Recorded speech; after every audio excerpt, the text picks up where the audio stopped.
小朋友喺屋企做功課唔集中，不過老師話咧佢喺學校就冇呢個問題喎，佢係咪 ADHD 啊？Hello 大家好，我係心理學家黃佩林博士，黃 A 博士。ADHD 係一個根本性嘅大腦發展性嘅障礙啊，咁所以咧個症狀咧都會喺唔同嘅地方都會出現嘅喎，譬如學校啊、屋企啊、操場啊、公園啊咁。如果集中力問題咧或者行為問題咧，淨係喺一個環境出現嘅話咧，咁可能咧係同嗰個環境或者嗰度啲人咧係有關係嘅喎。例如話係咪屋企太多嘢會令小朋友分心，而學校又冇呢個問題呢？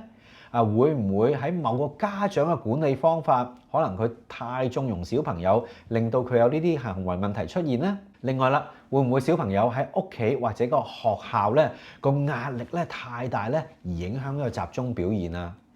小朋友會唔會亦都有其他嘅特殊學習障礙，譬如話自閉症譜系障礙啦，而令到佢喺學校見到多人嘅環境之下咧，個情緒咧好影響，咁變咗好難集中啦。